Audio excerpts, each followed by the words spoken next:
Oh my God, I just totally got catfished. He looks absolutely nothing like his picture. So I found out the guy that I've been dating is married with kids. His wife just reached out to me. Welcome to the meat market. The single scene is a slaughterhouse, and we are here to devour it. We are your hosts. I'm Lindsay. I'm Jess. And today's sizzling single is Dan. Dan the man, welcome. Oh my gosh. Well, thank you. It's great to be on your show. I'm very surprised, and it's a pleasure to be here. So you do very well for yourself. Have you ever been approached by a sugar baby? Have you ever been a sugar daddy? I've been okay. So you asked me two questions. Have I been? so a sugar baby has a sugar daddy. Have you ever been asked to be a sugar daddy? I have, yes. Did you accept the proposition? No. No. So how do women ask Because that? it's typically someone who's younger, and I am attracted to my age or even older. Always wow, have such been. a unicorn, such an anomaly. Yeah. Most men we have on here, they want to go younger, way younger. No, so that's good to hear. I liked, you got to be connected with the generation that you grew up in, and you have commonalities. It's physical is great, but I think in the end, it's going to be how you connect and your maturity levels and interest and intelligent. Not that younger is not intelligent, but I don't know. It's just it's kind of true. What do you talk about if you're dating someone who's 20? I have a friend who is a doctor, and I saw him at Dominic's Steakhouse the night before. I saw him at another steakhouse. Different woman each time. Ocean Club, and both nights he had blondes who were 20 years younger, and he called me up and said, "Hey, could you come on over and say, hey, I'm at the end of the evening, the dinner," and meaning he wasn't quite connecting. He needed an out. He needed an out, and it's kind of a pattern he's had, and then he'd walk her back to the valet and send her home, or whatever, to Uber, and then like, how did it go? He's like, and he would tell me, and he just, I'm like, I think you're fishing in the wrong pond, my friend. He's 64, he's dating like 40-ish, and a successful doc, but I think he's in his mind has what is right for him, but it's not, right? And he just If it hasn't been working in the past, if it has a pattern of not working, maybe he should try something different. Yeah. Try going a few years older. Well, but that's a tough question to ask in the opening question of our show here. I mean, we want to start in the thick of it. Get dirty.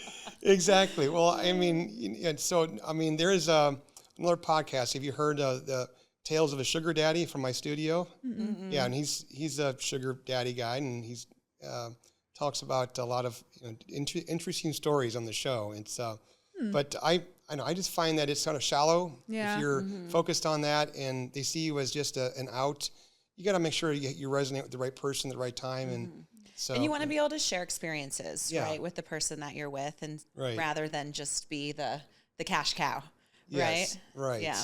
So you have a successful podcast. What is your podcast My about? podcast is called Capital Fit.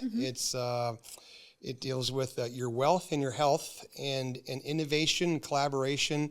I've been in the startup world for the last 7 years in private equity, mostly medical devices. So I've had a lot of experience now helping companies raise capital, raise money, find the right C-suite folks, and be an advisor and a consultant to that company. And in the process of doing that, I've gotten really healthy. I've learned so much about myself, health, wealth. We're talking about sound baths and meditation, breath work. Learning Joe Dispenza and so many of the great podcast hosts, and even sort of Instagram reels. I think once you're in like the mode of healing and wellness and health, I think Instagram and Facebook send you reels that sort of resonate with you. And you go, oh my gosh, they must know what we're talking about or even what we're saying.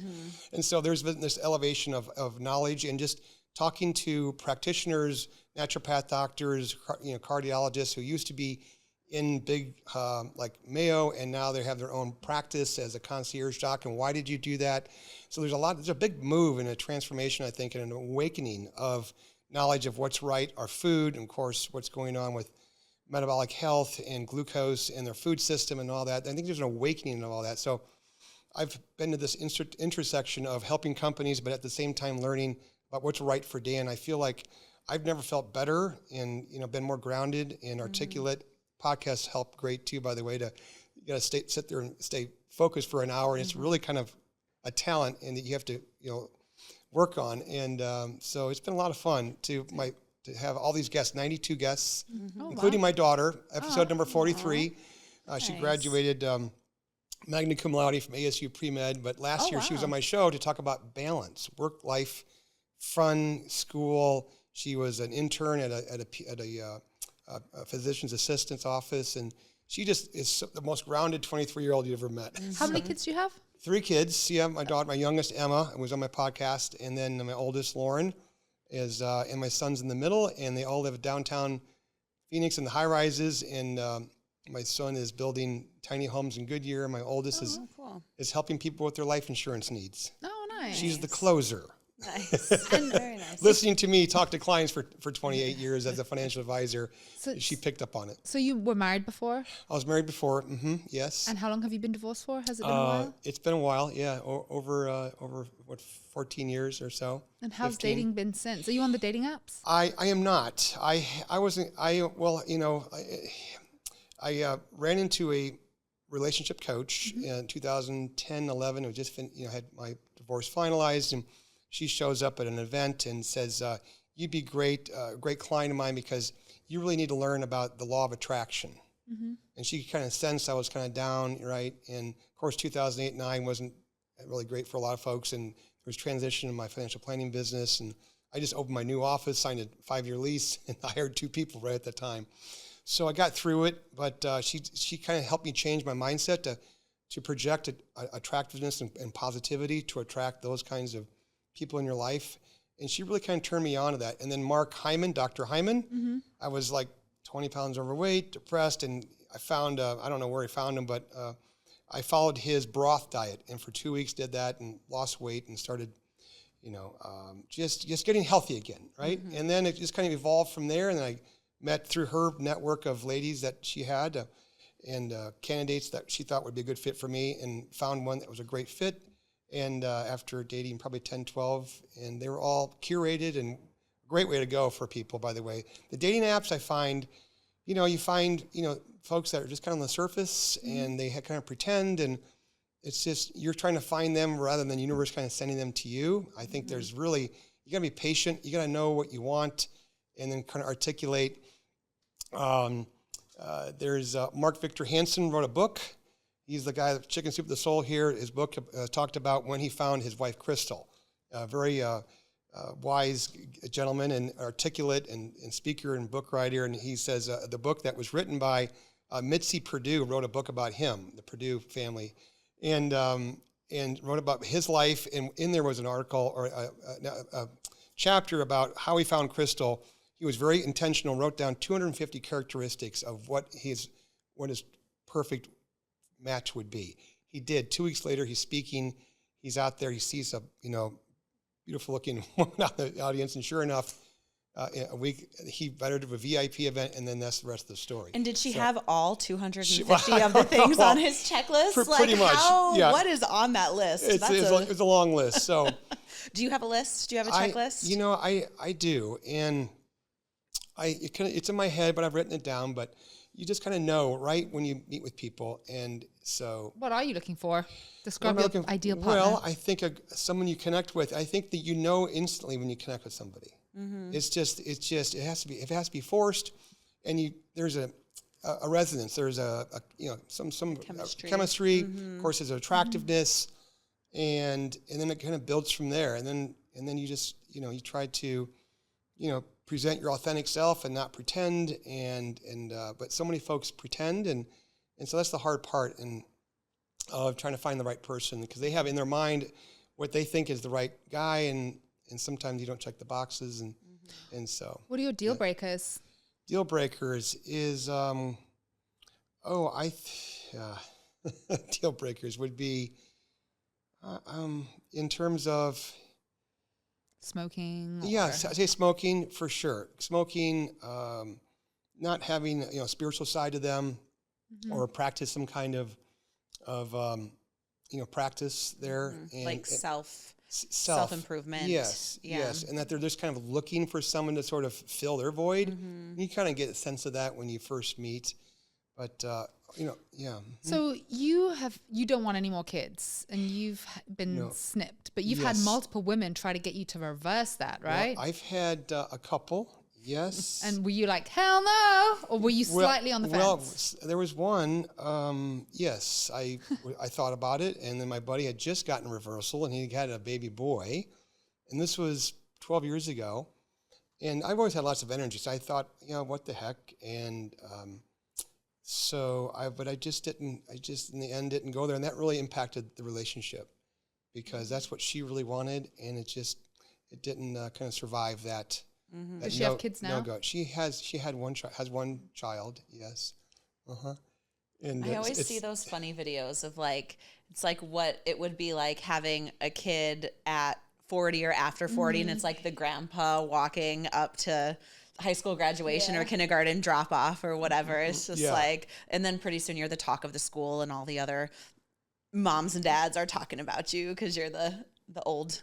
Right. The old guy or the old lady. So a lot of people say, oh, I'd never want to have kids older because I don't have the energy. But there's another side to that, in that when you're young, you get to go out and have fun. And when you become 40, you want to stay in, right? So why not have kids when you're staying in anyways, Yeah. You can stay in with the kids, and then you're not missing out on anything. That is true. I don't know. Yeah. There's good and bads to each one. Yeah. Well, I've never wanted to be in anyway. That's I guess another, a lot of folks I've dated, like they see my social media, and you're always out, and you have a lot of friends, and you're very, what do they say? You're an extrovert. Mm-hmm. So a lot just want to be, nesting and at home and being together and cuddling. I'm like, I like that. Don't get me wrong. You're always going and blowing. You're always doing something. Kind of going. I say that in the sense because it's part of my business. It's part of networking and meeting people. And you're so connected. Well, because I put myself out there. I make meaningful connections, and then I develop relationships. And then from there, I'm able to pull and just, and activate people when the time is right. And I'm putting on organizing a medical innovators mastermind. It'll be at the Shufelt Hangar up in Scottsdale Air Park. I'm going to launch it in October, I think 2nd or 3rd. I'll let you know. But it's medical innovators because I love medicine. I'm working with a company right now that is in the process of developing the first non-invasive glucose monitor wearable. So, and if it's, most folks don't know if their standing, resting glucose levels are. So again, it all goes back to health, which goes back to mind health, which goes back to sexual health. It all derives from what's your glucose level. Is it affecting your microcirculation, affecting, all the things that might either make your relationship better or worse. So if you get tuned into your health, it just drives so much more success when you're there. So, what have you been on many disaster dates? Do you have any terrible dating stories? Disaster dates, yeah. I mean, catfished? I think when they show up and they want to talk about prior relationships or, a date from last week, and you're like, oh, do we really have to Why do people do that? Like your current date wants to hear about your past date. You know what I think it is? Is they're operating on a level of unconsciousness, right? They're unconscious that they're even talking about it or bringing it in because they're not even aware of the whole law of attraction. And it's just, I think people like to talk about misery sometimes, and they get in that mindset. And within 5, 10, 2 minutes, if this is going to go well. So he's like, oh my gosh, I got to, I'm going to pay for the meal because I'm the guy, typical, right? And I got to get through this, and then you have to say politely, it's just not going to work, right? Yeah. So, or they haven't gotten over it yet. They haven't gotten over it yet. Correct. And they want somebody to be on their side to validate their feelings and what But then don't went do that wrong. with a date. Do that with a friend. Right. I know, but they were probably just talking about it on the phone before they walked up to the restaurant with their best friend or their therapist, and I believe in all that, and to get it off your chest and talk about it, it's very cathartic to do that, but don't bring it into the date. But a lot of times they do and so when, there's so much advice I want to give. I mean, it's great to talk about what are the fun, funny dates or this date. But for me, it's, to get on your show here, I want to talk about what, the kind of the foundation of a good experience dating. And, it's just, you throw out boundaries. It's really important. Guys don't get boundaries at all. We go in with an intention of, where, they want sex, and so many women just say, hey, we want to be friends first. I want to trust you, and you should go in with some just boundaries. But guys just don't think like that. And so when I approach, so women have that preconceived notion when they walk into a date, he's going to be like the last jerk I just dated from Bumble Match, or I got set up 2 weeks ago, right? And so pretty quickly I kind of kind of diffuse that and say, you got to show up with respect, boundaries, and then, you got to know who you are and what your attachment style is, right? And then, the 5 steps of a relationship are pretty important to know too. So anxious attachment style. Anxious, You're very yeah. anxious. What are the other attachment styles? Well, anxious attachment style. Anxious avoidant. There's right? There's anxious as avoidant. There's secure. Okay. What is the anxious attachment style? Because I'm a very anxious person. I know. Yes, avoidant and disorganized. Okay. Yeah. I think the anxious is like you're constantly worried about, are they going to text me? What's going on? Right. Your mind is like, Did I say something to racing. mess it Did up? I say something to mess it up? Yes, Yeah. and then you're always Yeah, psychoanalyzing your what you've done, and people pick up on that, and so, but you're going to attract that kind of person. By the way, And you spiral. I Yeah. was like that dating, but when I met my husband, it was completely different. Like, I was not that way at all. I called him if I wanted to. I texted him, whatever. I didn't give a flying frick, So, and that's why I think it worked. Yeah. Because I wasn't stressing about it. You weren't, like, But why stuck was in- I stuck in questioned, your why old was I different with pattern. him? Was it because I was just done dating? I was like, ugh, I'm done. I don't know. I don't know. Or maybe you evolved. yeah, Maybe you I evolved. I grew up. Well, it is. It's about growing up and knowing yourself and being confident in who you are, loving yourself. You can't love someone else unless you really love yourself. All those cliche-ish things are all absolutely true, because all your insecurities will come out in the relationship, and then you repeat the same pattern. And so I saw a reel the other day about the 5 steps of a relationship, going from infatuation, honeymoon, then adjustment, power struggle, right?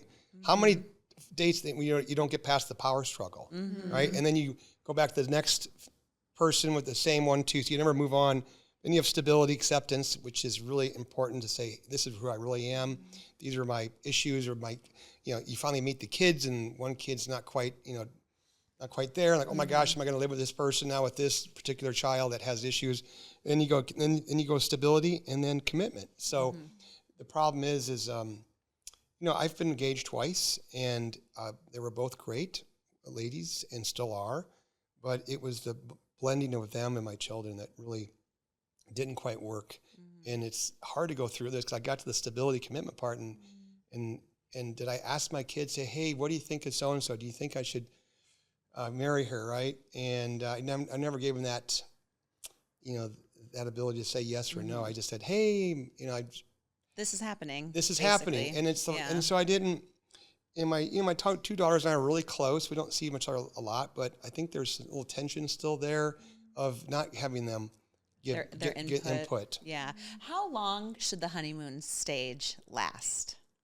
Oh gosh. What do you guys Don't think? they say the breaking point is 3 months? If you can make it past the 3-month mark, you're good to go. But most relationships end at the 3-month mark. Does that mean it's 3 months in the honeymoon, stage Then is shit 3 gets real, months and you're like, peace. Yeah, probably. I Well, think 3 months is. I think it all depends on the expectation you bring to the original sort of conversation, and because some will say, I want to have, I want to be intimate sooner than later to make sure everything works. Okay, let's not waste our time. What did they say? Test the why buy the cow when you can have the milk for free. free. You got to make sure the milk is Well, Make sure the milk's good first. It's So- not rotten. before you buy the cow. And then if you jump in too early, you're like, well, gosh, are they jumping in early all the time? So how many partners you have? So you got that in your head. And then, but I like to say, let's just have friends and dates, and I like the ones that say, yes, I have a hard, like if 3 months, then maybe, right? If it's there, and then the honeymoon then starts then kind of, right? Because That's true. If you wait to be sexually intimate, then your honeymoon doesn't stage really start. gets pushed So back a little bit. Yeah. That's true. yeah, That's true. so Are you ready for it? I'm Yeah. ready for Oh, it. gosh. The Keep More Minute, brought to you by Tactical Tax Strategies. They help you keep more in your wallet. We help you keep more in your relationship. We're going to have a listener question for you, Dan, and for us too. We'll discuss. So this one says, my partner recently started a new diet. I'm afraid that because they are getting more healthy, they'll expect me to be on the same diet. If your partner starts a new diet, are you automatically on it too?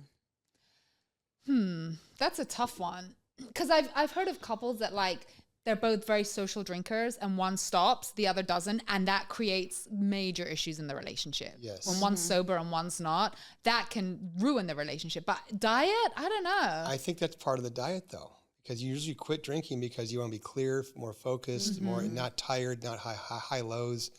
I mean, that would mean to me that the one partner is kind of elevating and growing than the other person is. I think that's a whole component of just growth. And I think it's hard for two people who are partners and living together to be on different diets. It's true. Like I look at my Right. parents growing up, like I remember Yes. like my mom primarily cooked dinner, right? My dad would cook every once in a while if she was gone or whatever, but she primarily cooked. So I remember when she went on Weight Watchers when we were in high school, and it's like we all had to eat healthy whether we wanted to or not, which we never really ate terribly as a family, but it was just like, you know, she was to the point where we were getting older. She wasn't going to have more kids. She wanted to have a healthier lifestyle.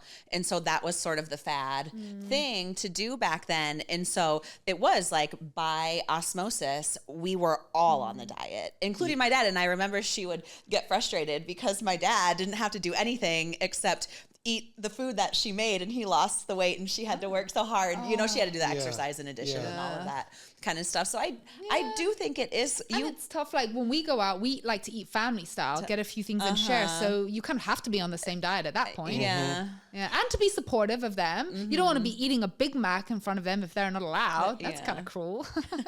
yeah, I think it's important to be in alignment. Yeah, I agree. For sure. So I would suggest the listener to consider, you know, if it's not too, if they're like fasting all the time and they're eating just, you know, vegetables and then they cut out their meat because they think that's safe, that would be kind of extreme. So that might, That's the thing. As long as it's not an extreme, some sort of extreme a good diet. question. We're eating just fruits and veggies. Oh. Yeah.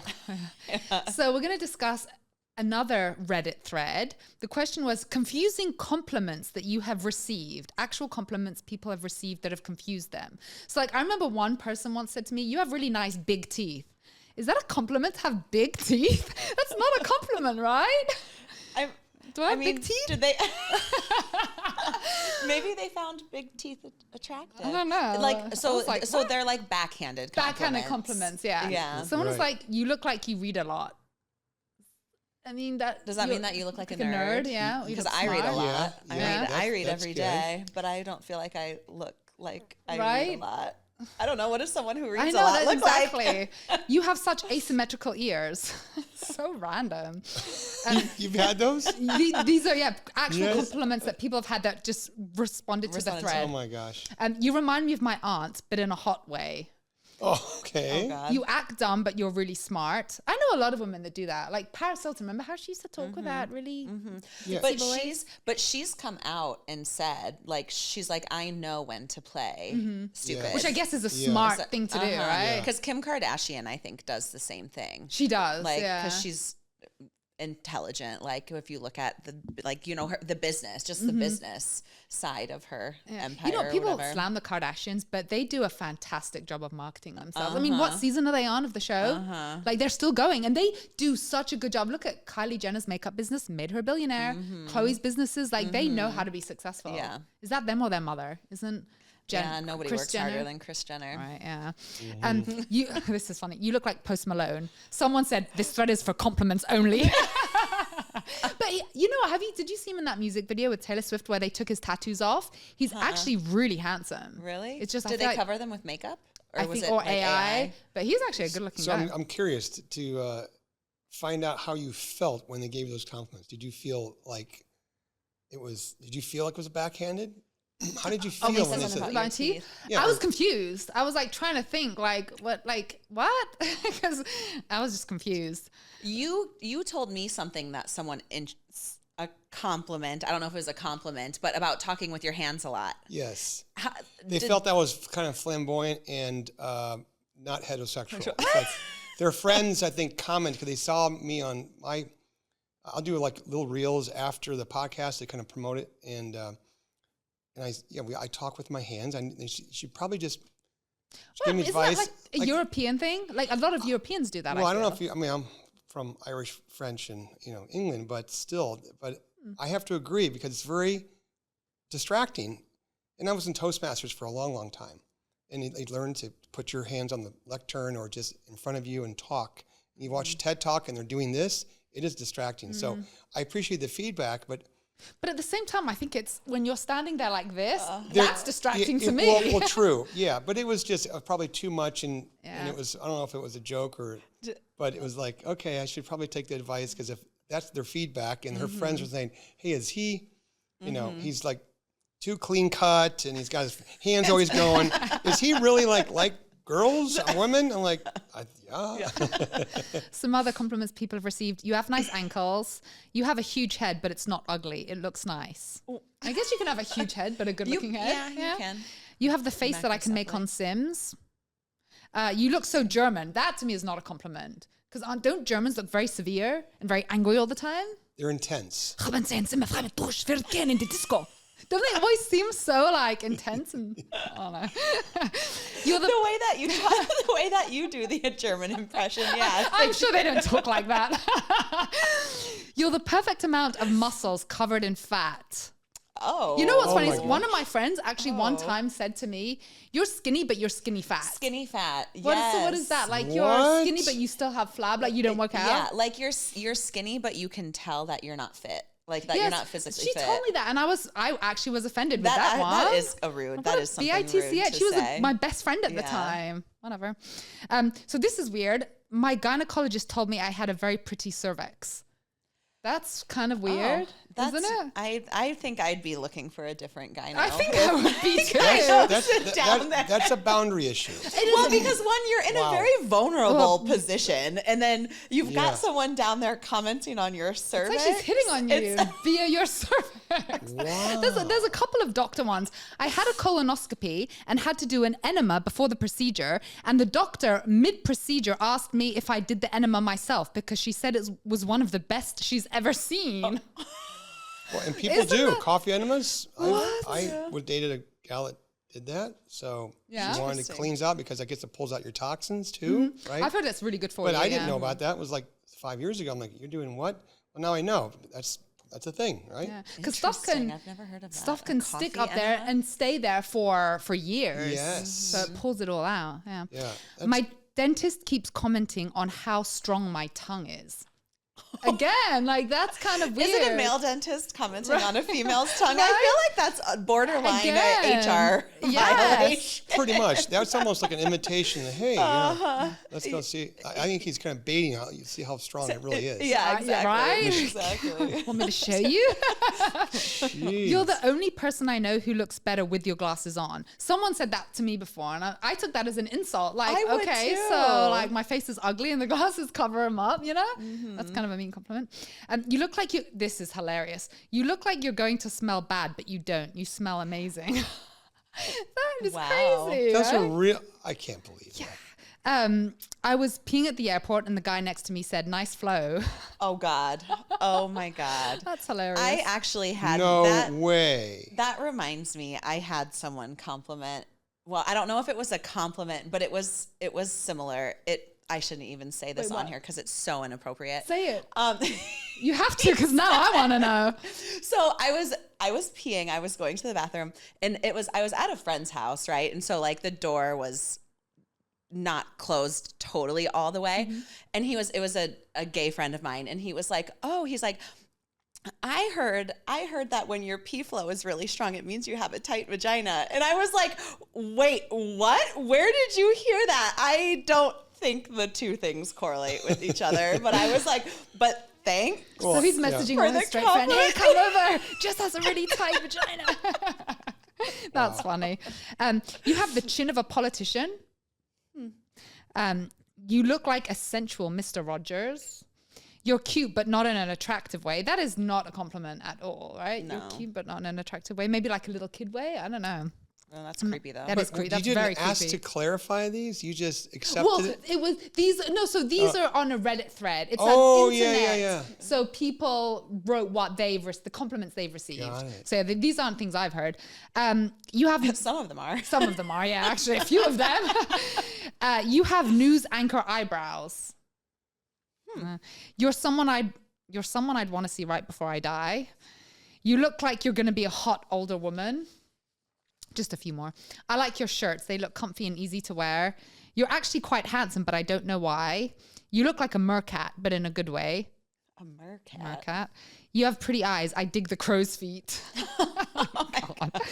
That's backhanded. That is sure. backhanded. I can tell you were really beautiful when you were young. Ouch. Oh. Why would you say that? Yeah. That's so, because that means you look old. Like, I hate it when people say, you look really good for your age.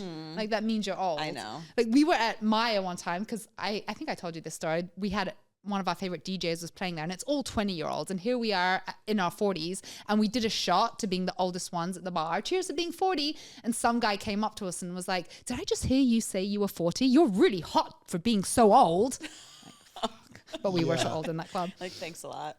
A coworker once said, you probably don't get this often, but you look good today. Why did you have to put that first part? You probably don't get this often. Or I've had compliments this past year. Dan, you've really de-aged. If someone hasn't seen me or you saw me on a podcast, you've really de-aged, right? I think it's just Gotten younger, right? Like, you looked old before. I looked old, right? Yeah, you looked old before. That Right. is a good one. Yeah, Like, that is a good thanks. one. So Yeah. I looked old last It's time? kind of like the one where when they say, you look really tired today. Are you okay? It's like, so basically you're telling me I look like shit. Crap, right. Yeah. Or Yeah. I hate it when people say, are you sick? And even if I'm not sick, I'm like, oh, I'm so sick. I'm very sick. But that's another way of saying you look like shit. You know? You look like you give good advice in a forest. That's weird. What, like, so you look like a forest man? I don't know. Your head is the size of an A4 sheet. Your face is so flat. I like it. Your face is so pretty. I want to walk around wearing it. No. Okay, Buffalo Bill. Yeah. Leatherface. That's Yeah. creepy. No. That's You have good You have good veins. Ew. Are they a phlebotomist? Is that what you call them when they phlebotom? Phlebotomist. Yeah, my daughter is. Oh, she is? Yeah. I could never do that. Oh, Yeah. that's creepy. Does to she me. like it? She likes it a lot. Been 3 years, and it's at a lab where they test for drugs and effectiveness of drugs. So you got to take the drug, do the blood draw, and see how it is affecting your body.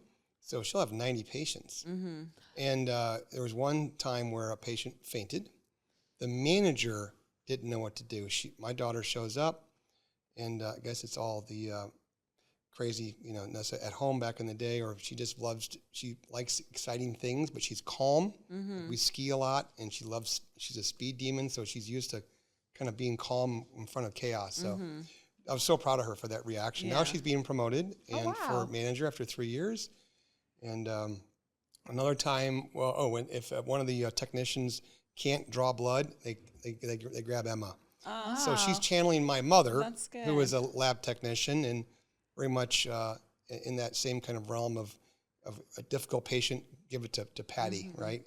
Do a blood draw, it can't be done by the nurse, call Patty, my mother. I had a friend who was a traveling phlebotomist, and she loved it. She did really well. So if she ever wants to travel, that would be something She's she could looking do to too. get her apply for a PA school in Southern California. Cool. She's Oh, there nice. today. So we talk about manifest. She says, yeah, Dad, here on the beach. I said, hey, are you checking out any PA schools? Well, yeah, I know. And she's been talking about the process for about 4 or 5 months. I said, you want me to help you kind of like get on track? And because she's out of school, she's working, she kind of wants to have a little freedom, not jump back in. And I said, keep them. I said, the idea was to be off for like 6 to 8 months. I said, you want my help to kind of get you back on track? And she says, yeah, would you? I said, let's talk about right now, intention, manifest. You want to be in Southern California. You want to be, 2 streets from the beach. You want a full ride scholarship. You got to ask, right? All these infinite possibilities. And then I just kind of blurted it out. And then she says, that's really great, Dad. Let's do that. So trying to teach the kids. And that's the same thing with in dating, getting back to dating, knowing not a list of 250, but to know what the person that you want to show up should be like, and how it's going to go. And that if you have that mindset and you go into your first initial sort of date, and a lot of times it'll go great. So anyway. Yeah. Now it's time for the celebrity cut where we marinate in the juices of the celebrities. Did you hear the whole Sydney Sweeney American Eagle controversy and how people got so up in arms? But it's funny how that's exactly what American Eagle wanted to achieve, because did you see they made over $400 million in 48 hours? So I guess prior to the ad, their stocks were tanking. The board, they were freaking out because no one were buying their products. They were very irrelevant. Like, who talks about American Eagle anymore? So they were super smart. They used Sydney Sweeney, who's a controversial actress herself.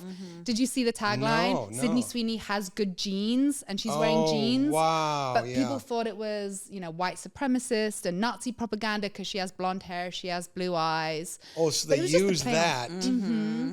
Mm-hmm. that controversy, that The play on words. wow. Which I thought it was brilliant. It was pure genius. Yeah. Yes. But it worked. Like they played people, and people fell for it, eating out of the palm of their hands. Goodness. People are triggered by everything. People are so now. triggered by everything. And it's like, But yeah, all these people that like got up in arms or were posting up a storm about it, you did exactly what they wanted you to do, So we are now going to get to know you with Zoyo, sponsored by Zoyo, your neighborhood yogurt. Have you been to Zoyo before? I've not. Frozen yogurt? Oh my gosh. Yes, it's really good. So we're going to do rapid fire questions to get to know you, to get to know Dan the man. Oh my gosh. So the best or worst pickup line you've used or you've heard? Have you ever used the pickup line? I haven't. Other than probably if I was in a silly mood. So what's a nice gal like you doing in a bar like this? I don't know, just something like stupid like that. Yeah. Or I think there's more natural, not really a pickup line, but you're here by yourself. You're here, are you here on business, right?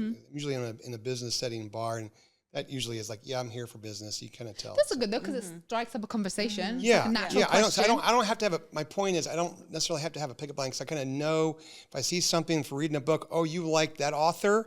Oh, you are watching, Formula One on your laptop. Oh, you're a big Formula One fan. So I just know social cues. Social Yeah. cues. Yeah. There's Smart. emotional intelligence versus just having a pickup line. Yeah. More natural. So, I like that. yeah. What is your favorite body part on a partner?